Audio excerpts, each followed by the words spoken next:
Joe here from the Working Fans Podcast.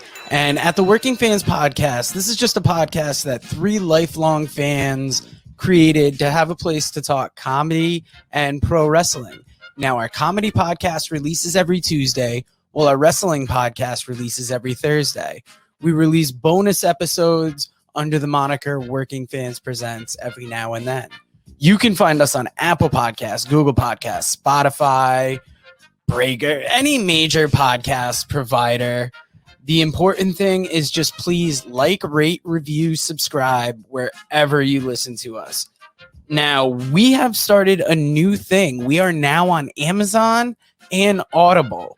So those episodes release every Monday. And that's kind of going through the archives and just releasing our old episodes in a new area. So if you want to live through the process with us again, take that journey with us again, you can find us over on Amazon and Audible. Now, if you can't get enough of us in the audio form, check out our YouTube. It's youtube.com/C/Working Fans Wrestling Pod, or just search Working Fans Podcast on YouTube.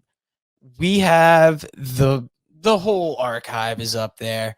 And if you listen to the Working Fans Podcast, you are more than familiar with the 531. That is our signature segment where we take your top 5 lists on a particular subject, vote it down to a top 3, and then debate it down to a top 1. Now, guys, if you want to hear 3 guys talk shit about comedy, wrestling, life, anything, you will enjoy the Working Fans Podcast.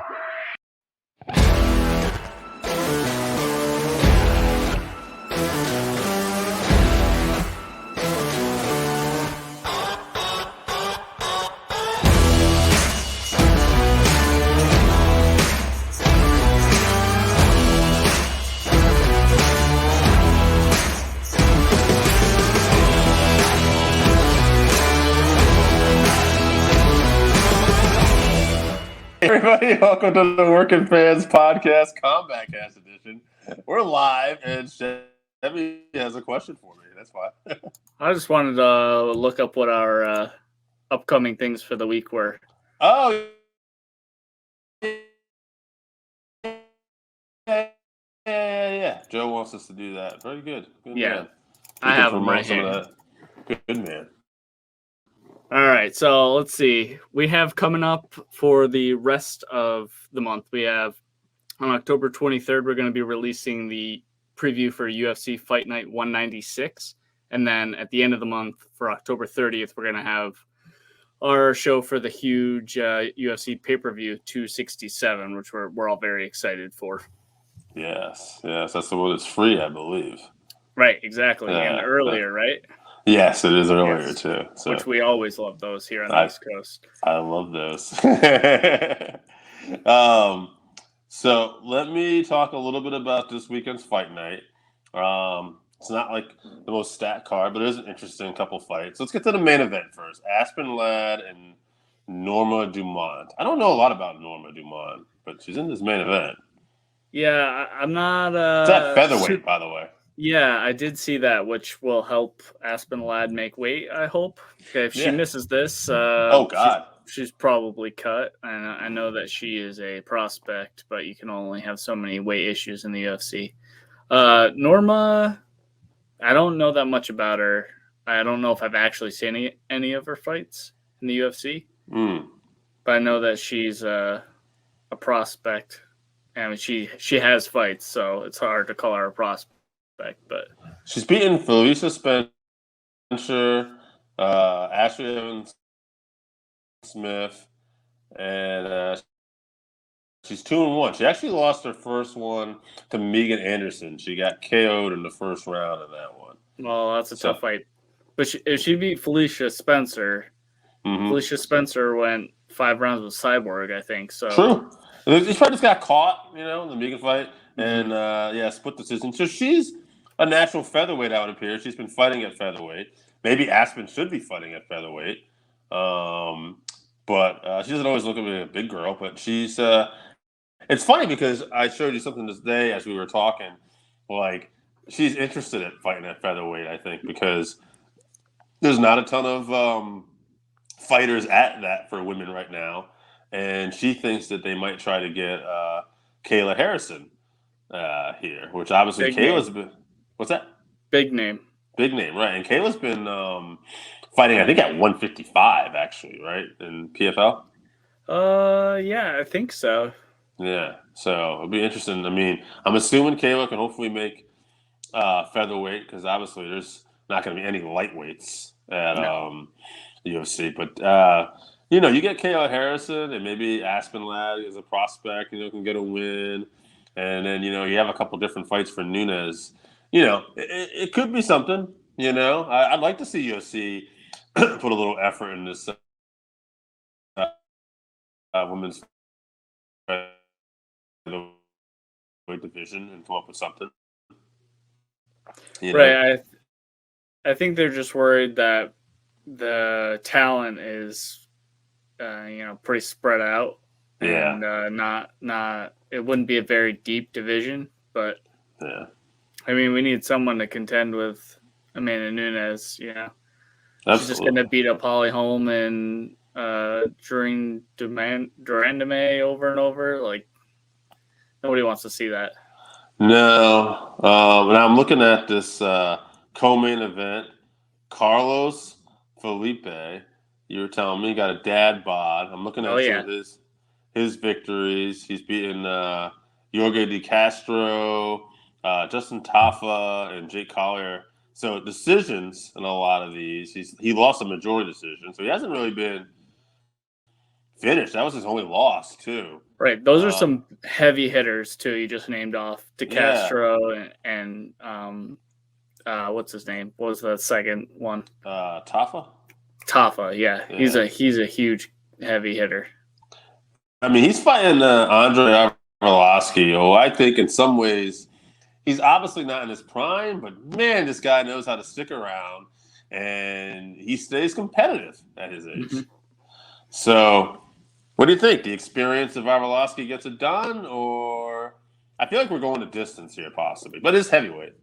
It's hard, yeah, because it's heavyweight. Arlovski, I just feel like he's always learning something new, even though he is older, so he's getting slower, and he has been knocked out a few times. So, his chin is a little bit suspect, but I feel like he might have the savvy vet skills to get the decision.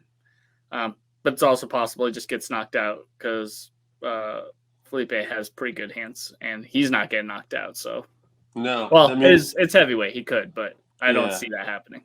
These are two heavyweights that haven't gone to decision in their career quite a bit too. So, one other fight you had told me to look out for on the prelims too was this gentleman, Nate Landwear. And he's got a fight with a guy I'm not too familiar with. It looks like Ludwig Klein. He doesn't even have a Wikipedia page here, so I don't know him. Yeah. Does he have fights in the UFC? Yeah, I do not know. I'm trying to look him up now. We should have done this before. Well, Nate is he's great. He's aggressive. He's one of those fighters that's real mean when he's in the octagon. And then I just remember, he fought Darren Elkins. He was talking all that shit afterwards. So he's an exciting fighter. Overall, very, very soft card, though. Yeah. By the way, the guy he's fighting, Ludwig Klein, he's known as Mr. Highlight. He's 17-3. His last fight was on the UFC. He lost to Michael Trinizano.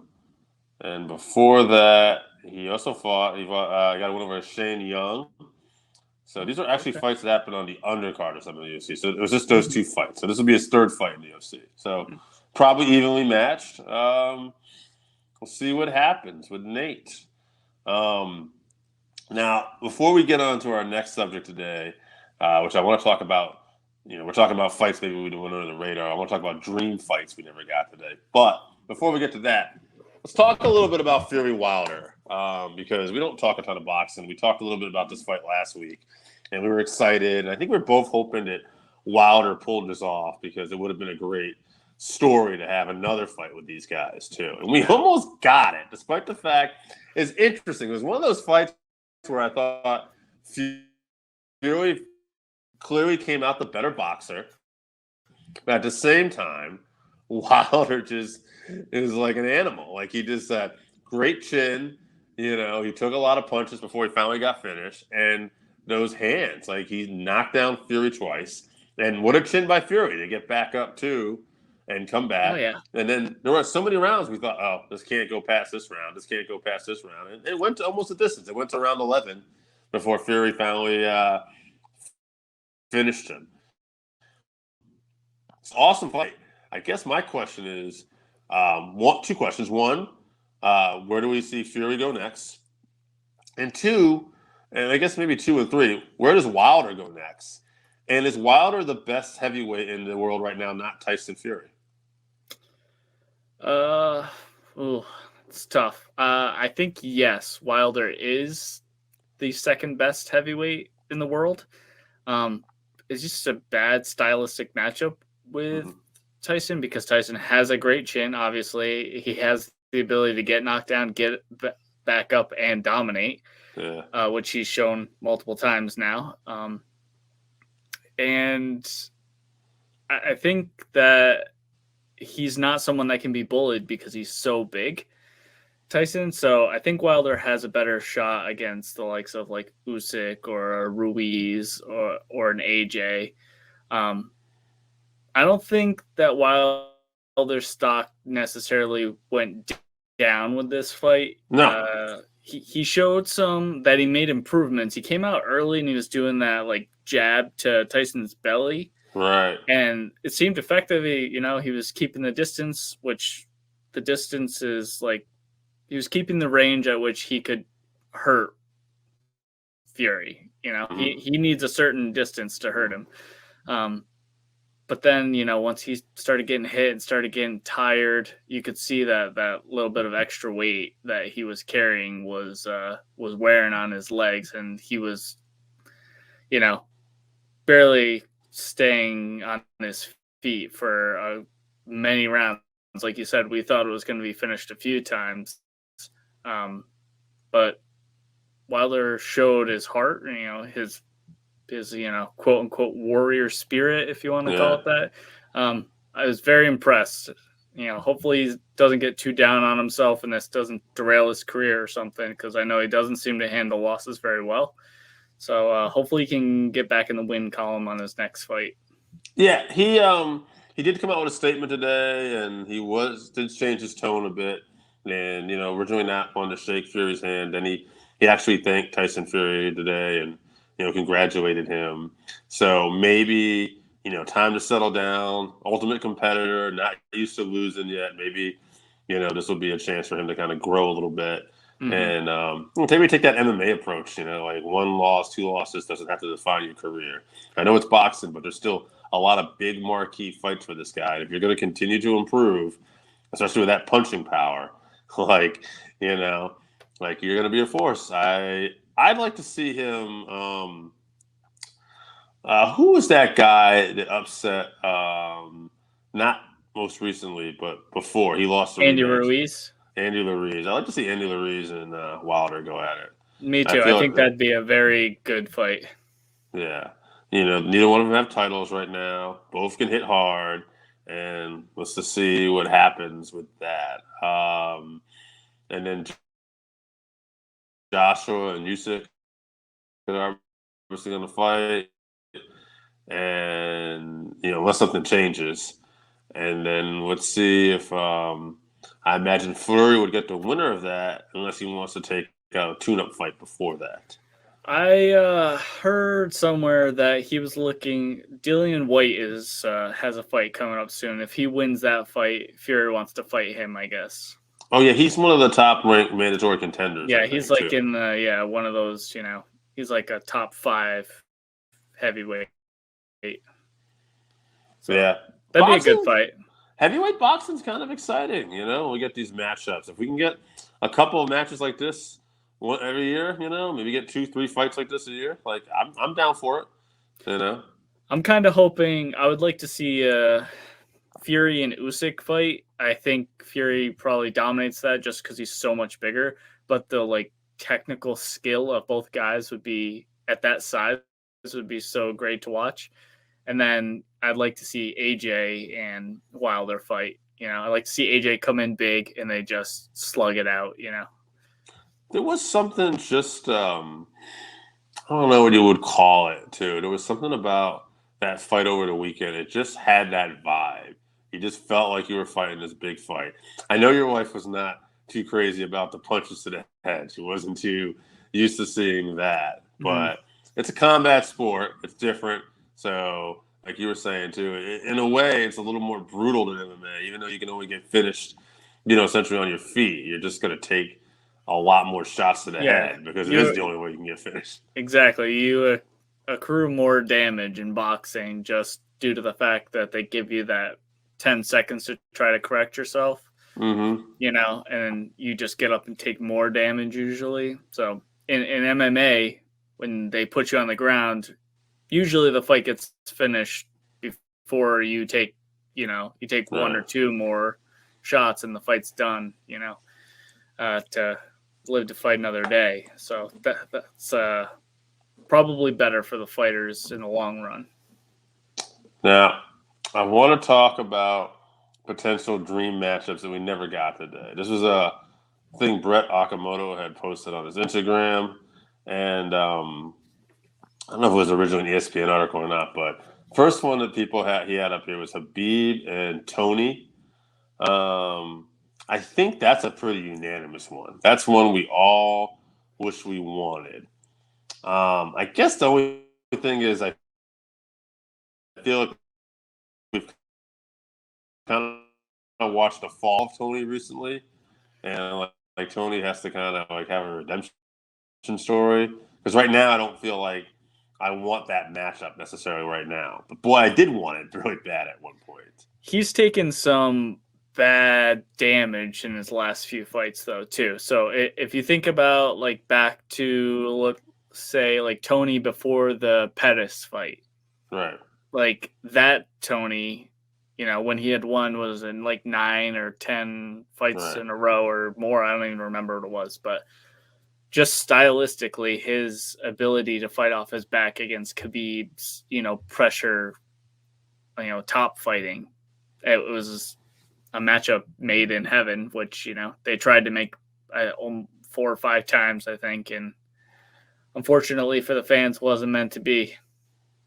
Yeah, I'm going to throw a couple other fights out here that Brett did have. I would like to see Khabib versus Usman. I know that's a fight that's never happened, but I think that's turned into a fight to me that would have been fun. And also, Khabib and GSP would have been another one. And actually, it was too Max Holloway and Khabib. I think very close. We almost had it. Yeah, that's when Max had his brain fog, scare, which we never found out what that was or what happened. But thank goodness it just went away and hopefully it never returns. So yeah, he's put on some amazing performances since then too. Yeah. Another fight Brett has here, which I thought was interesting. Conor McGregor, Jose Aldo 2. And I get that. And I don't know if the world is clamoring for it, but I think it's an interesting fight that took place again because I don't think there's no way it happens the same way, like that again. That was a magical night for Conor. Really propelled his career. It was taken off, but that put him into the stratosphere of megastar. And it's an interesting fight, but I don't know. I guess to me, this one, just because the way it ended, I'm not necessarily clamoring for it. I don't call it a dream match we never got, but it would be a fight that I would have been interested in. Now I'd love to see it. I feel like now it'd almost be very interesting if they matched up again. Conor would never make it down to 145. Oh, no. Yeah. And Aldo's actually looks at home at bantamweight now. Mm-hmm. So, yeah. So I can see why he has this on that never will again because, Yeah. I don't see it happening. There's a reason why that fight never, Conor said, I'll give you your shot, immediately after in the cage. But we all know why that fight didn't happen again. So I'd like to see, and again, because I think he'd go up to lightweight, but I think right now he'd smoke him. Max and Conor. So just bring Max thing up again. Yeah. That's a fight that Conor won years ago, but Max is, I mean, both these guys are at different places right now. Like Conor's not looking like the old Conor, and Max is looking better than ever right now. Right. Yeah. Max probably beats the brakes off Conor just beats him around the ring for 5 minutes. I mean, Conor has that, magic power or whatever, but Max doesn't get finished. So no, does not. I mean, like you said, he's never looked better than he looks now. So even at lightweight, if they did that fight at lightweight, I still say Max beats him around the ring. No, on the octagon.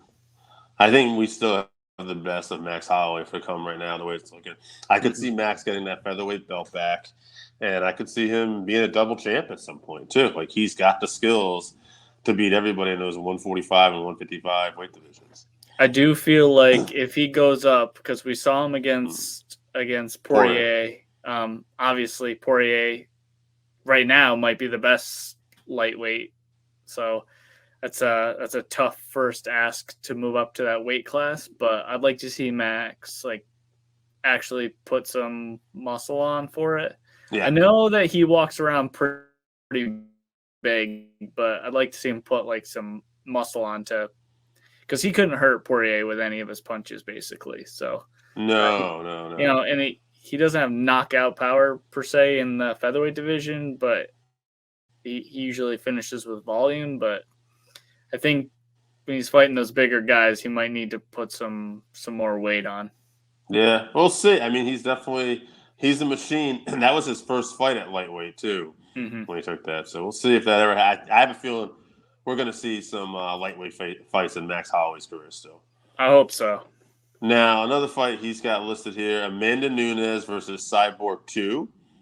I get that because that first fight was a slugfest, all for the minute and a half or whatever it was in that first round. But, Nunes basically got the better of her. But it's one of those fights where you never know if Cyborg could have unloaded first. I'm going to just put a little different spin on this.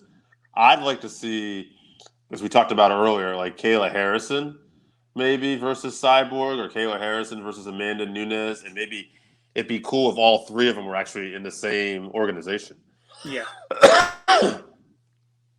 I don't know who the best is out of all those three right now. Could be Kayla Harrison. I'm going Nunes. I think well-rounded. She's just the most well-rounded. She has I agree with that. The confidence and she's powerful. I just think she's the best. I mean, Kayla at some point could, but it's hard to really gauge her skills with who she's fighting. Unfortunately, that's my medicine. Sorry, guys. If she came over to the UFC and dominated some UFC girls like she is in the PFL, then we would know where she's at. Yeah, I mean, she's a big girl with Olympic pedigree, so it's definitely going to be interesting to stop to see if people can stop her. She did have that interview, I think, in PFL.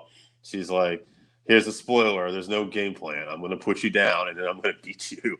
And so she's got the confidence. She's got the swag. Yeah, she's great. Yeah. So I hope she gets to the UFC.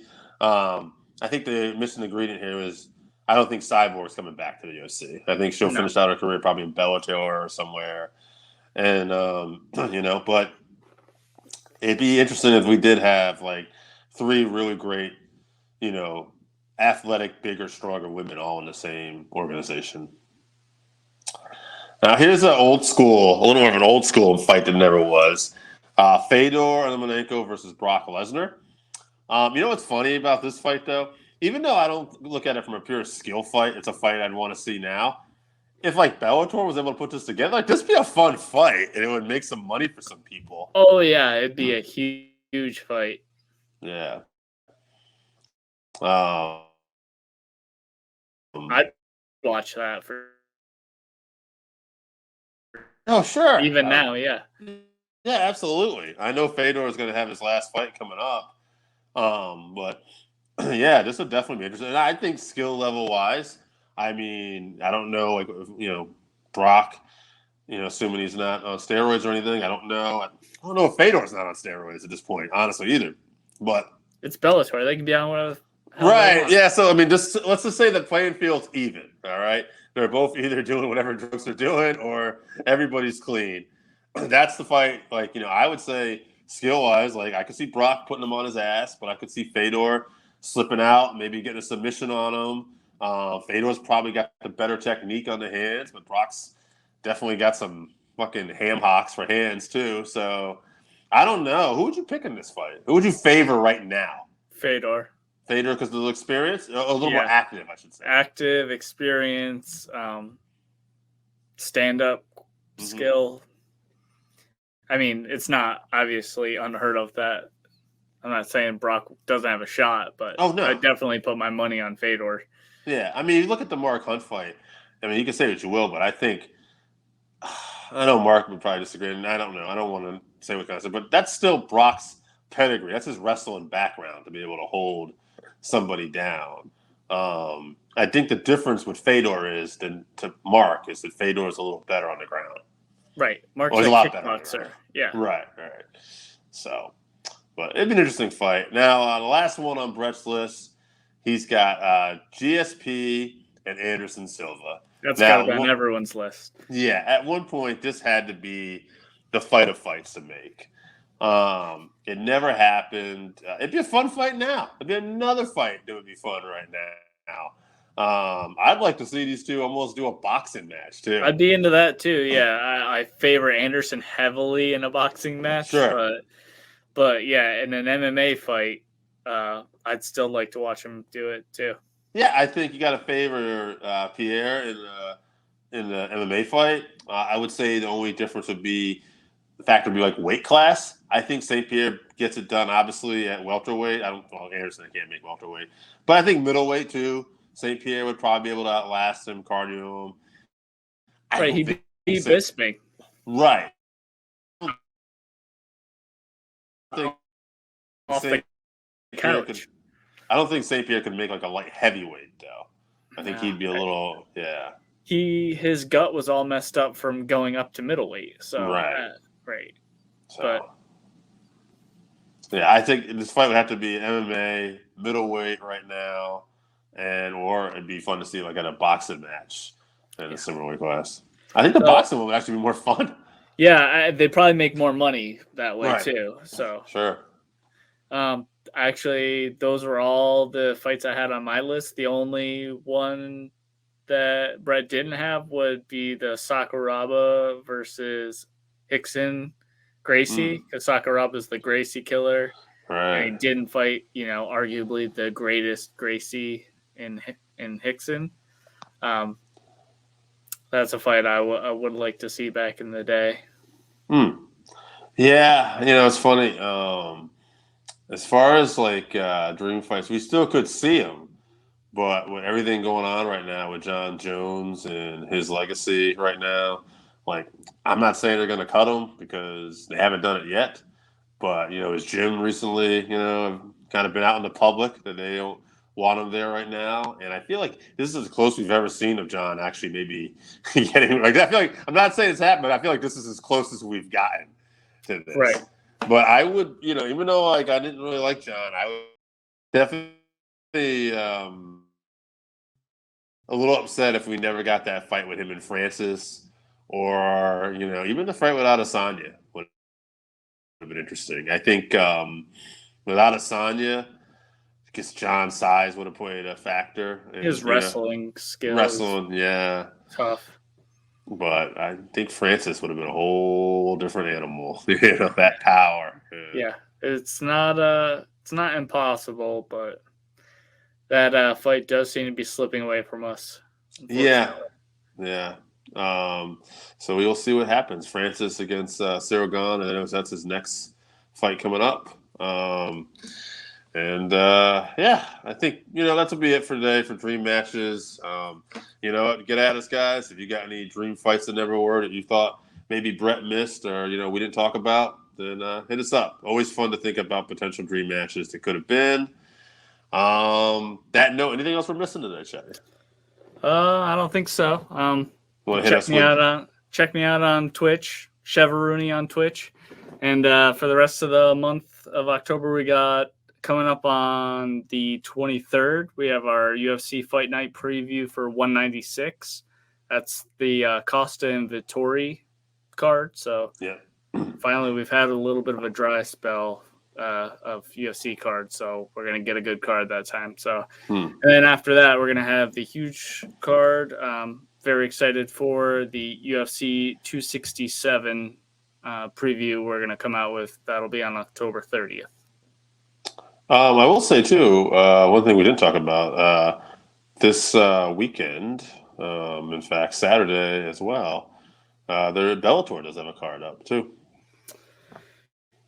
Yeah, who's the? That's Nemkov versus a guy named Angelikas. That's in the Grand Prix, and the other matchup is I think I talked about this on another show. Is Ryan Bader and Corey Anderson. So I'm thinking Nemkov is the dark horse for that Grand Prix. Yeah, I mean he's the champ right now anyway, right? So I mean, yeah, he's the champ, but I don't know if name-wise he's the favorite. Is that the Grand Prix? Actually, this is saying Ryan Bader is and Corey Anderson's at heavyweight right now. Oh, so, is it? I thought. Oh no, this is light heavyweight. Yeah, it should be a light heavyweight. Yeah, it was written poorly. Okay. Yeah. So I think we might have asked this on an episode, but do you think gets it done, Anderson or Bader? I'm going back and forth. I'm thinking that their wrestling might nullify each other. So I'm now leaning towards Corey. Better striker. Yeah, I'm thinking it's going to be a decision no matter what. So I think it'll be a close fight. So Nemkov, Anderson, and one last prediction: Benson, Anderson, and Brent Primus. I'm going with Brett. He's super high quality fighter, and unfortunately, Bendo seems to be a bit over the hill, and Bellator has not been kind to him. No, I would agree. Yeah, some of his best fights do seem to be behind him right now. And then the following weekend, Bellator will have Fedor's last fight too. So we'll see how that. Tim Johnson, right? Yes, it is. It's Tim Johnson in Russia. Yes. Good luck, Tim. Good luck, Tim. There. On that note, we bid you fight fans adieu. Thanks for joining us. Thanks.